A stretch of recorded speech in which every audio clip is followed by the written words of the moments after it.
Welcome back, everyone. Thank you to all of you who've participated in the quiz. We will be announcing the winners later this evening through a lucky draw from those who've gotten all the answers right. Now, on to our next session. It's a presentation titled Cricket, Technology and the Viewer. The identity of traditional sport has undergone tremendous change. With the onset of technology in sport, fans are no longer limited to being spectators of the sport, but continue to engage with the game in the capacity of a consumer of the larger sporting entertainment, commodities, and services. Our speaker for the next session is Dr. Vidya Subramanian, Associate Professor and Associate Dean at Planning and Strategy at Jindal Global University. She has held postdoctoral positions at Harvard University and IIT Bombay after being awarded her PhD in sociology at the Jawaharlal Nehru University, Delhi. In this session, Dr. Subramanian will explore the influence of ICTs and television on the sport of cricket, the transformation of the identities of the spectator into a consumer by these very technologies, and the transformation of cricket into a platform. The presentation is based on Dr. Subramanian's first book titled Speeding Up Sport, Technology and the Indian Premier League, which is being published by the Oxford University Press and is expected to be published later this year. I invite Dr. Subramanian on stage. Thank you.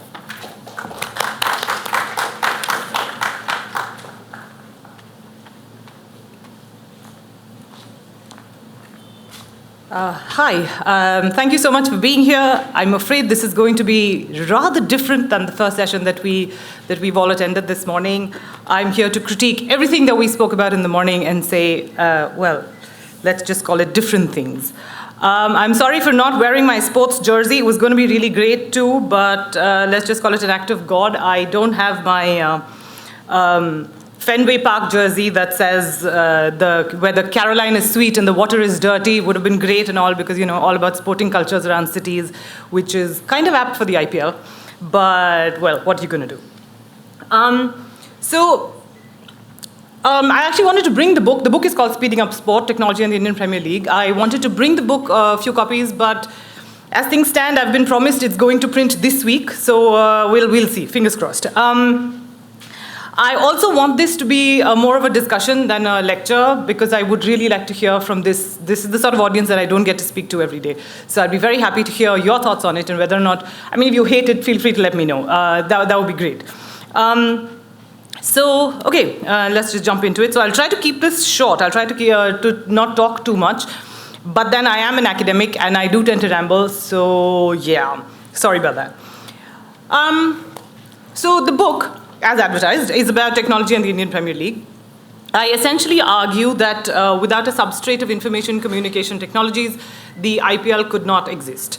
In many chapters, I talk about how the television or the televised view of cricket created the sport we know today and how this technological regime tends to shape the spectator.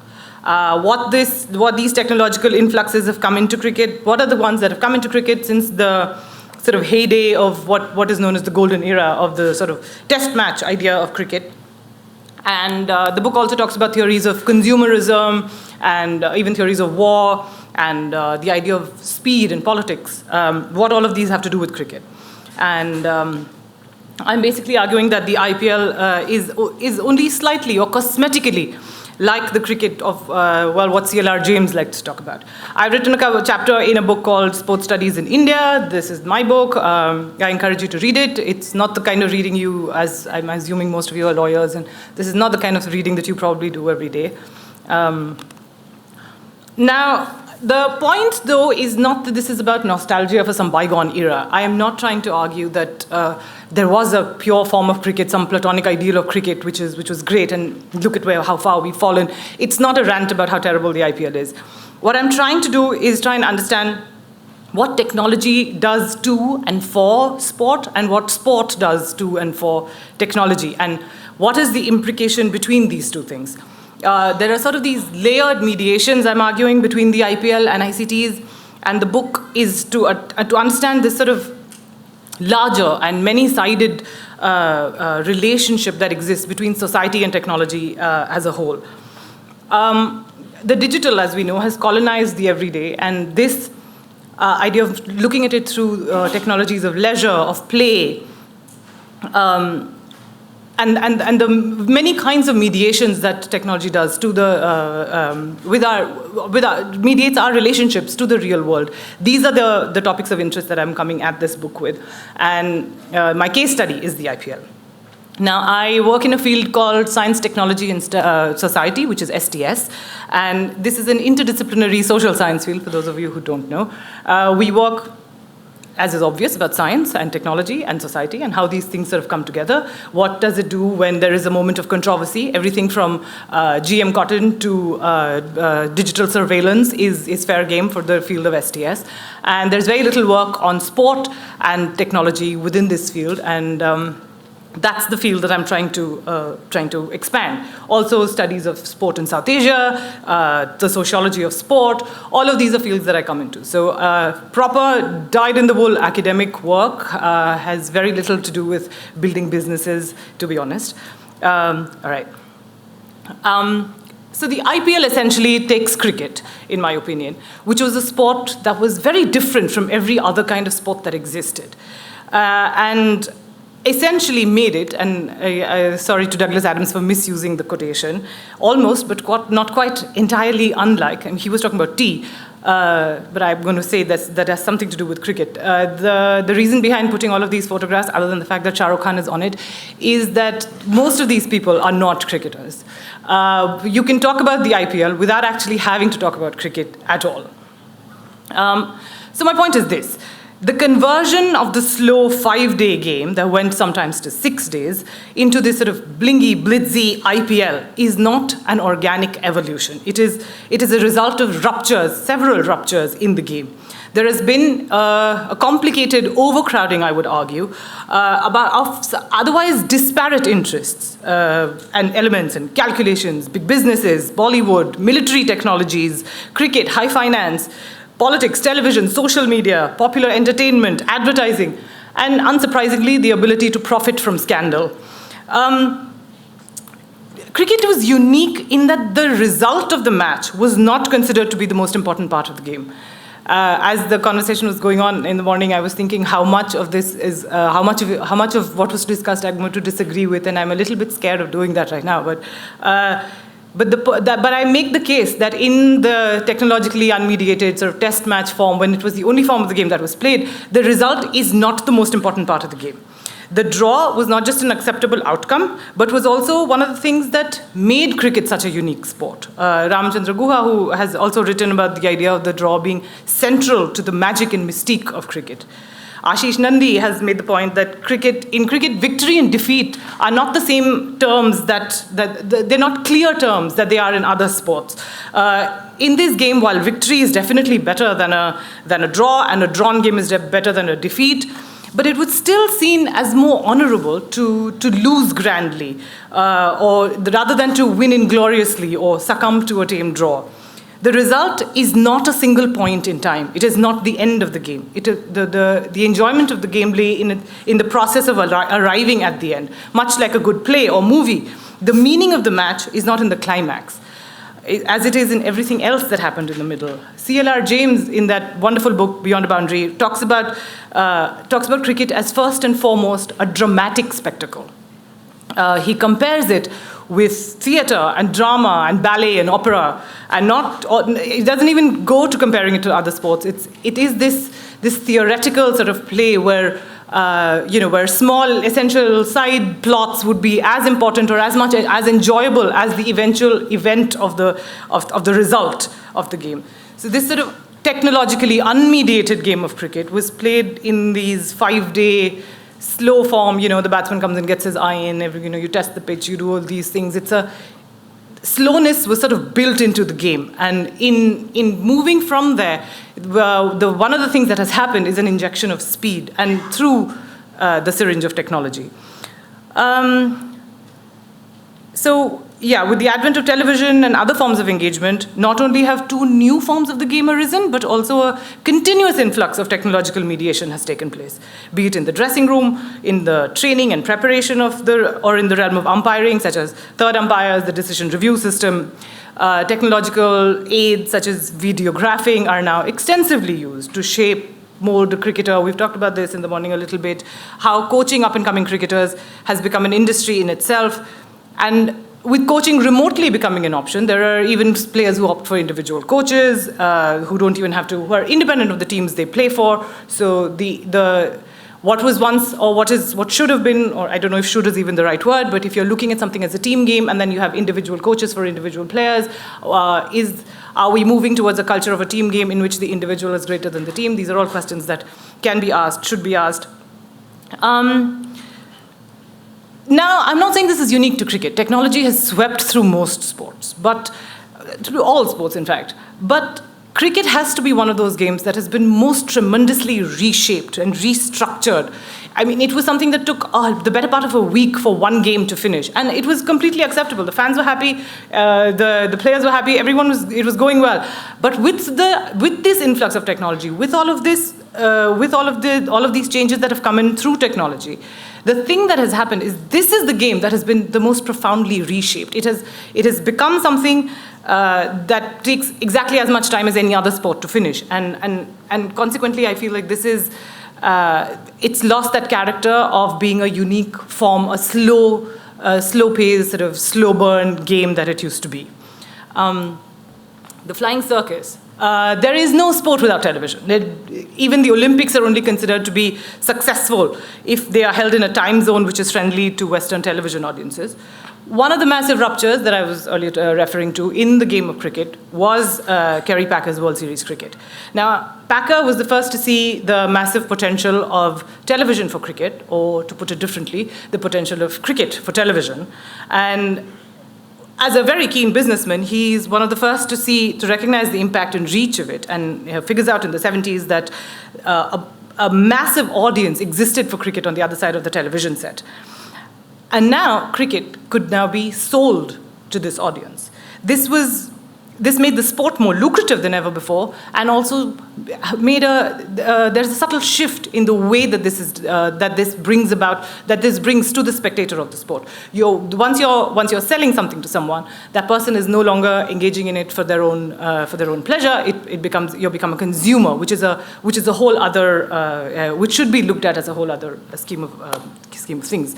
Now, Packer pioneers not just cricket-centered television programming, but also brings to cricket all of these other new things: colored clothing, cameras on both sides of the pitch, and making individual players into brands. So the one other thing that TV or cameras for TV specifically do is to shift what I call the moral center of the game. What was once, you expect a cricketer to walk, you expect the umpire's word is law. That was the moral center. The moral center of the game used to be within the field of cricket, but with the advent of cameras, and when you can, the sacrosanct place of the umpire comes under the microscope and opens up umpiring decisions to scrutiny and evaluation, making umpiring one of the most technologically intensive, enhanced parts of the game now. And so the moral center shifts to the all-seeing eye of the camera instead of the players and the umpire on field. The interesting thing about all the umpiring aids in cricket, and I mean all of them, is that they come to cricket through broadcast, through their entertainment values. In comparison, and an easy comparison here is the goal line technology of football, which was extensively tested before moving into gameplay on field. But in cricket,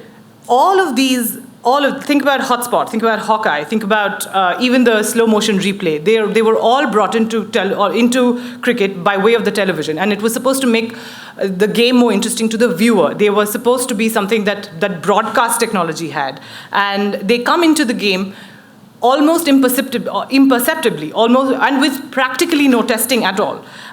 Since the needs and aspirations of on-field decision making are not, and some might say should not, be the same as that of broadcast. Should then, does it stand to reason that technologies built for these two things should be separate, or should be something that is built individually, that is researched independently, built independently? Questions. I will move to talking about something about the audience for a little bit. This is a quotation from one of my favorite theorists, Paul Virilio, who's a French cultural theorist, and basically arguing that those at the center of the game, we've had so much conversation about this in the morning, about how to build more audiences, how to get audiences more engaged, how to get young people interested, how to get people who are not the traditional viewers interested in the game. How do you do that? What happens to these people? Now, the spectator usually at the center of the game is those who are sitting around the game itself, right? Now, Ashish Nandi has written about how the first ring of spectators is not even the audience in the stadium. It is the players of the other team. You play with the opposition as well as against them. This is there is an editor of Wisden who's written a beautiful editorial about how you play the game with the opponents as well as against them. And then there is the ring of spectators who are sitting in the stadium.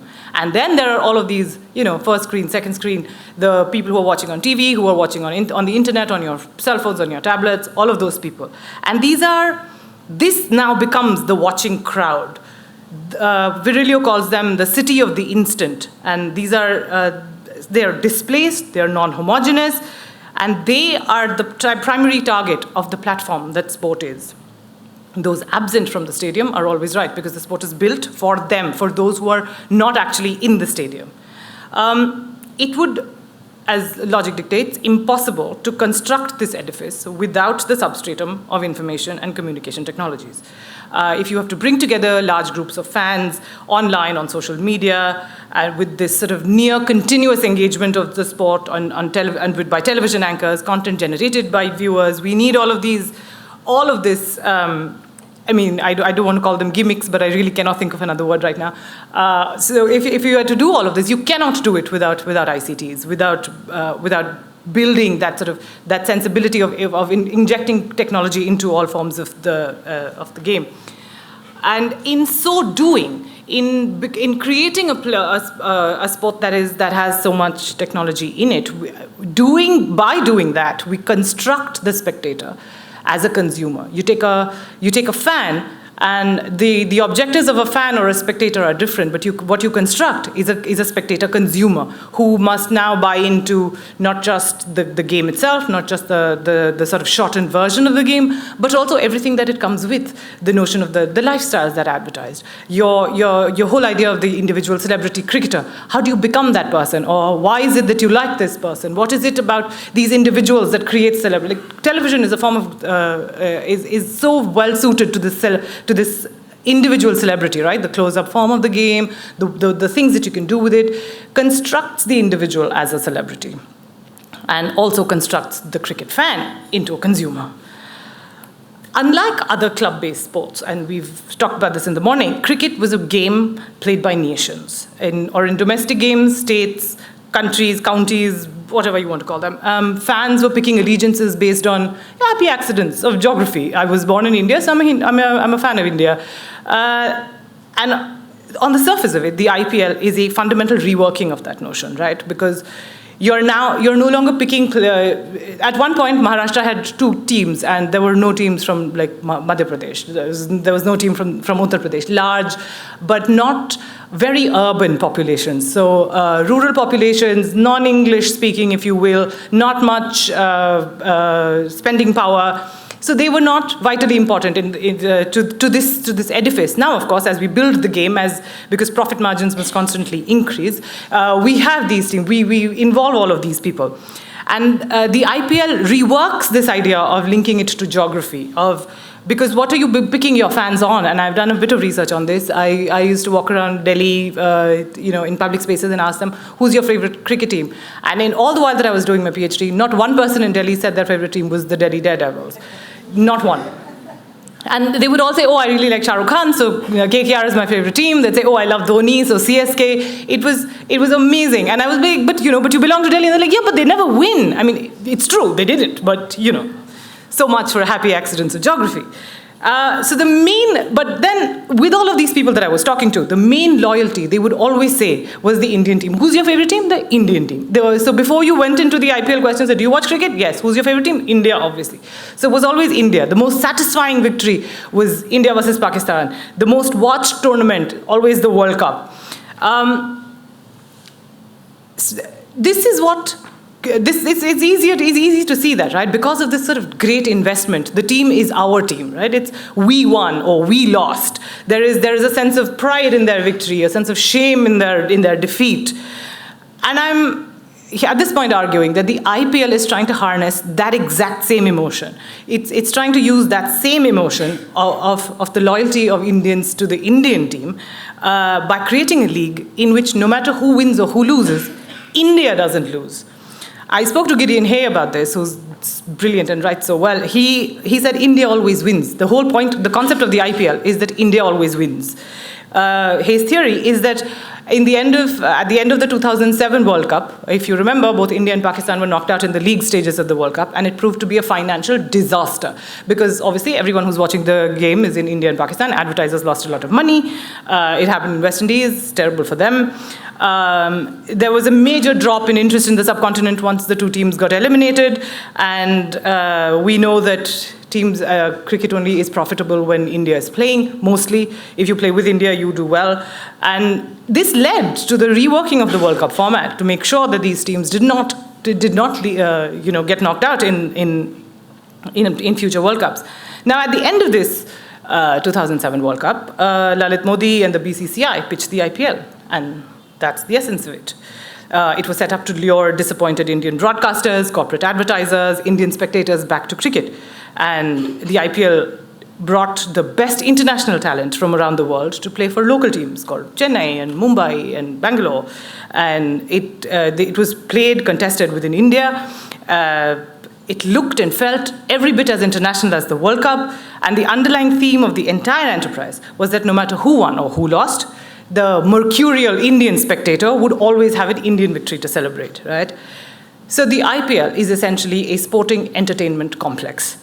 It's put together in this, it's a peculiar beast. It brings together these allied industries that transform this once sedately paced game into a platform for these adrenaline-pumping action sequences that the IPL is, where we want to now play a game which will attract these, people with really small attention spans. Is cricket the same as a TikTok video or an Instagram reel? The IPL has been structured, I'm arguing, deliberately, carefully, and the morning session was a great example of this. We know how to do this. We've studied it to build it into a platform for advertisers seeking more eyeballs, for businesses that need more brand recognition, business people who need to pad their public image, film stars who seek publicity. No matter who wins, this is not about which teams are you loyal to. I mean, you might be. If you're a spectator, your loyalty is being sought and is also being bought in several ways with using all of these marketing gimmicks. Now, some of my friends have argued to me that all of this technology, the Hawkeye, the hotspot, all of this adds value, right? It makes you a better informed viewer. It does this thing. It enhances the viewer experience. But the main draw of the IPL remains this carnivalesque atmosphere, where we're still talking about the tamasha. And this is a word that came up so much in interviews with producers who work in television, with journalists, with very few academics, but everyone I spoke to, even the fans, used the word tamasha a lot. It kept coming back, and I really love that word because it captures so much of the essence of the IPL. And it's been set up particularly to appeal to the non-traditional fan, right? We're trying to appeal to people who are not those who will wake up at 5 a.m. to watch a match in Australia or wherever. I mean, not my mother, obviously. And it helps if it's peppered with controversy. I mean, nobody complained about the controversies that come into IPL because they help. They're good for us. They're good for the brand, for the business of it. There was this slapping incident with Srishant and Harbhajan Singh. There's gossip. There's scandal. There's gossip. There's what is Virat Kohli's then girlfriend in the middle of 2015, Anushka Sharma. She was a very important part of the IPL news cycle. Shah Rukh Khan's altercation with the security guard at Wankhede. This was a very important part of the news cycle that was linked to cricket. There are a lot of times when you can read an entire cricket article without cricket being mentioned at all, right? So what we're doing is we're creating an event, a complex, a sporting entertainment complex that is built to attract these eyeballs of the spectators to watch it as it is being produced. The substrate of this is then internet-based broadcast media. And you're trying to catch the attention of the roving entertainment seeker. You're trying to prevent the person from reaching for the remote. As long as if you're bored, we've lost, right? The idea is to keep you from getting bored, because this is a generation of people, elder millennials, me onwards, who are easily bored. This was not a problem with earlier forms of engagement with sport. The idea of sport as something distinct from a reality television show. Are we collapsing all of these things together? Is it done by the use of these technologies, which we insist make the game better? Now, I'm very wary of using the word better, because I don't know what that means. Better for who? Better how? Better for the game? Can the game speak? Better for the businesses that run it? Better for the players who are playing? Better for who? And if there are more fans, is that what makes the game better? What is it that makes the game better? I don't know. I try very hard not to answer that question. The book is not about making the game better. A lot of my supervisors and everyone in my department were very worried about, what is it? Are you telling us how to make cricket better? And I was like, no, I wouldn't dare. I have no idea how to do that. So, technology, sport, complicated, bottom line. Thank you. And if there are any questions, I'm happy to answer them.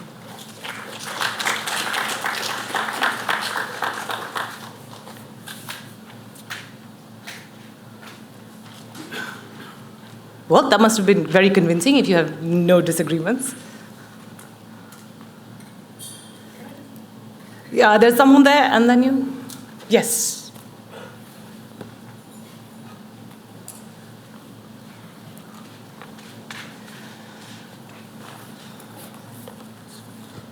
Good afternoon, ma'am. It was very insightful session. Thank you. Question for you is that though people keep on telling that the sports require latest technologies, there should be this system, that system, and once those technologies are introduced, like for example in cricket the DRS system is introduced, then also right now like in World Cups or in any match crunch games, people just blame the system, people blame the umpires. So is that a reason that the technology shouldn't be added up in sport, or is it a betterment for the sport? So what are your views, ma'am, for that? This is very interesting. I love that question, primarily because I didn't have the time to talk about it when I was writing it up. Thank you, the idea of including technologies to make umpiring better yes, you're right, we will blame the technology. In fact, there was this one game which I've written about in one chapter about the television, where there's a frame when the batsman is outside the crease, and the next frame the bails are gone. There is no frame in between these two, where you don't know if he made it in time or he didn't. And so the technology is fallible. In STS, which is the subject I study, we talk about the politics of technology, right? Do artifacts have politics? Are these technologies politically neutral? Can a technology be considered to be neutral? And because when you say you automate something, what you do is you take the politics out from the front end and put it into the back end. The way that a technology is built is built by humans, and the politics of humans sort of translates into these technologies themselves. So should we not have any technologies then? Should we not have umpiring aids when it's possible to have them? That's not what I'm saying. What I'm saying is, should there have been some testing before all of these technologies were introduced? Should we have asked the questions, what it is that the umpires need, or what it is that we need to do with these technologies before we introduce them? Perhaps. I don't know. You were going to say. Oh, okay, sure.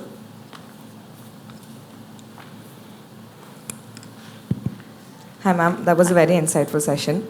So I mostly agree with almost everything you said. Thank you. But for argument's sake, if one were to say that... they always say that the important part of the sentence is the one that comes after the but, no? No, this is because I'm interested in knowing what your take on it is.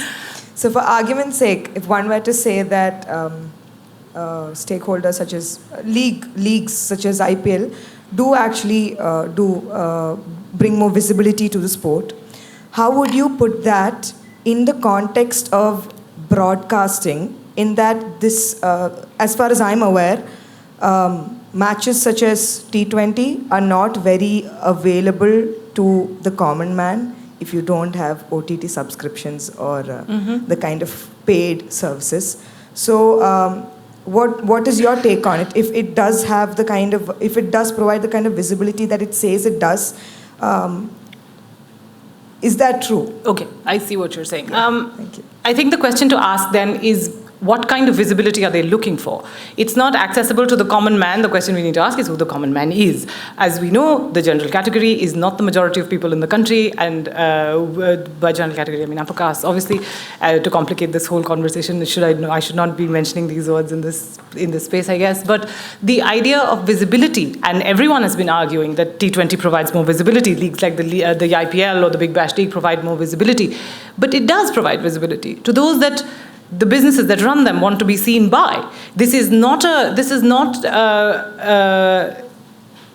what would be the point of having the rickshawalas and those without the power to spend money? What would be the point of them watching more of the IPL? Would they be able to identify with it? Would you be building fans? Are you building fans around these notions of the cities? If a team called Kings 11 Punjab has a home ground in Pune, what does the Pune person have to? How does that identity built? Why did that happen? It was because they had better paid boxes for VIP boxes in the Pune stadium than they did in any other. So it made sense for them to have that, to make that shift. But they probably provides visibility, but to those people that they want to be seen by. If you can buy the subscription to the OTT form, that channel that has that, then you're the person they want to be seen by.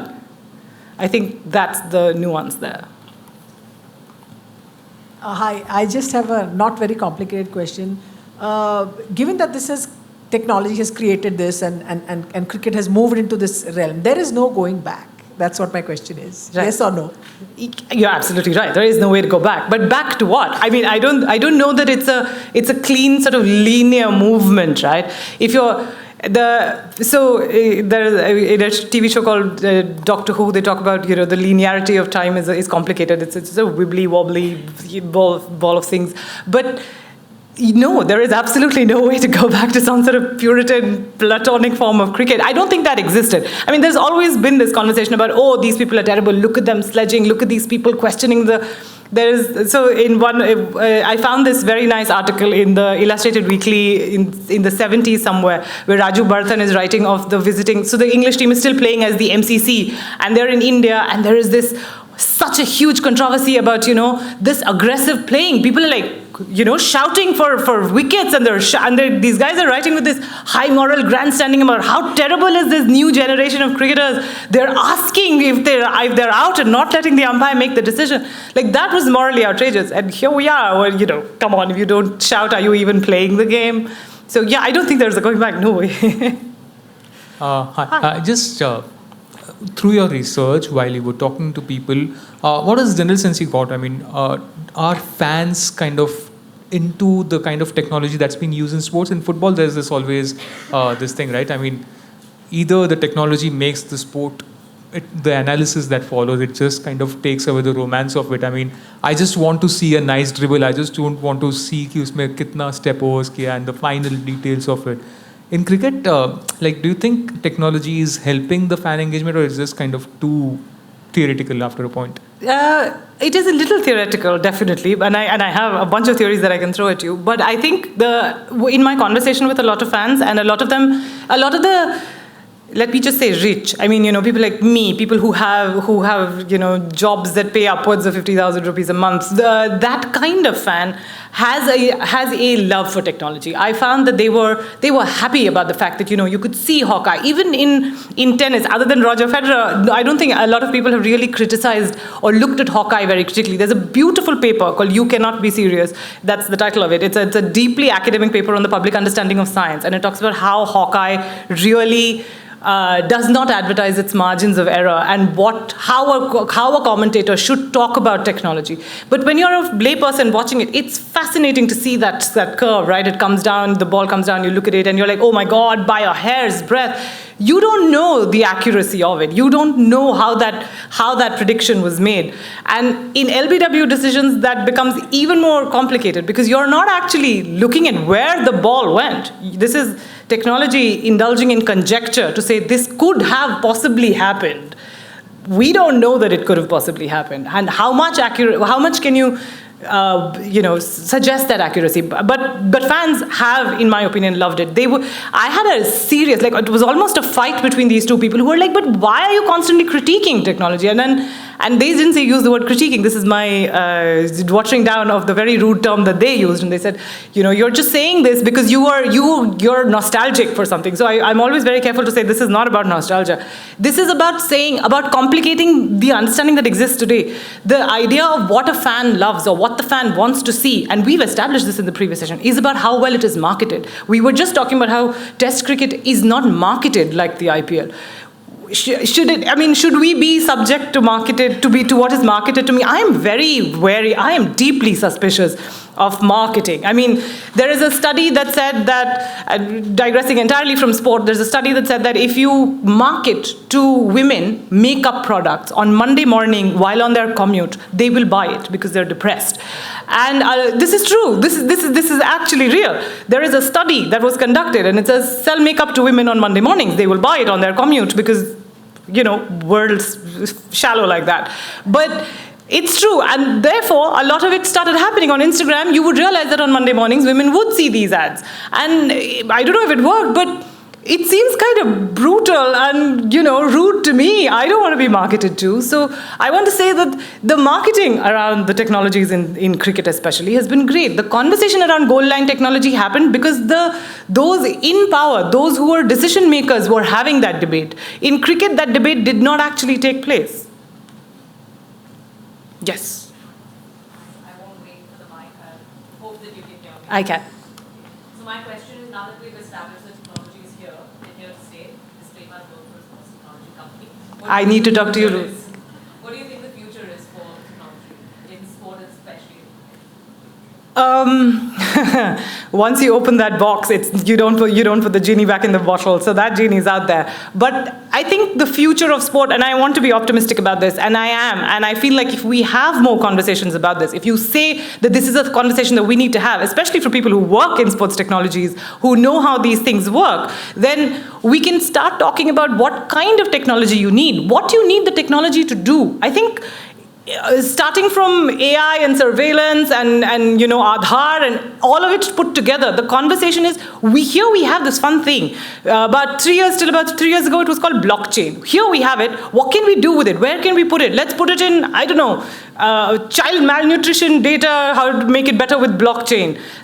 That's not what we need. Build the technology you need. Don't just take the technology that exists and put it into something. Retrofitting is not the answer. I feel like everything, we have AI. This is great. Let's use AI to do everything. AI say cricket bhi kar lenge. AI say we'll, child malnutrition is my favorite thing. It's impossible to solve. It's not impossible to solve.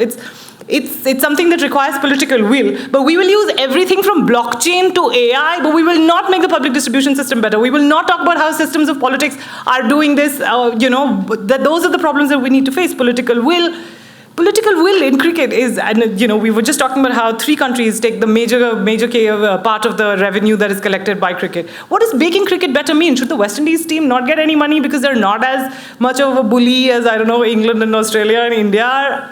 These are good questions to ask for people who are working in technology, right?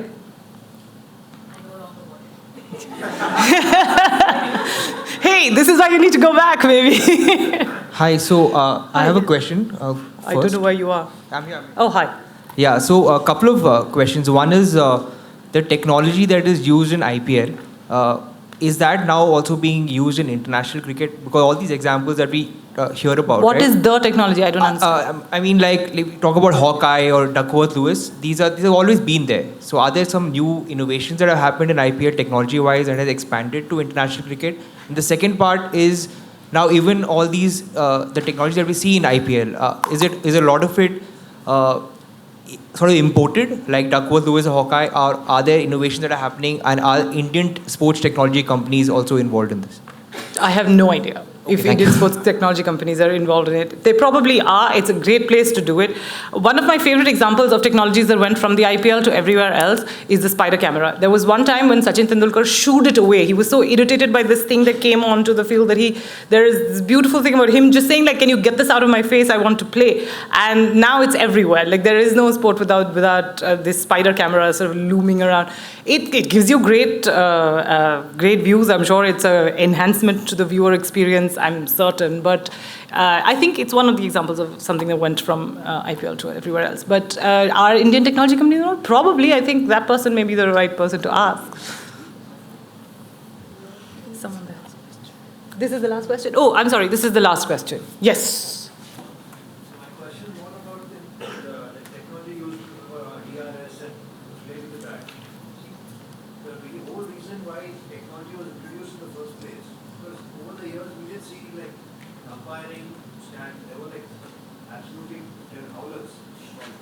Are you saying that has stopped because of the use of technology? I mean, they monitor a lot more because at the time the monitoring was not there. Like there was some numbers that we probably need. Okay. Probably would not survive the monitoring mistake. The Steve Buckner, like. Therefore, so the technologies have made it better. That's your argument. Okay. So there's a certain umpire who would not survive that kind of life because review happens every year, domestically, internationally. Sure. Probably. I mean, it depends on what you're looking for, what the technology sees, what you see as correct umpiring or not. I think it was umpire Dickie Bird who said Hawkeye might say that this is going to be out, but I reckon it would miss the stump by about 12 inches.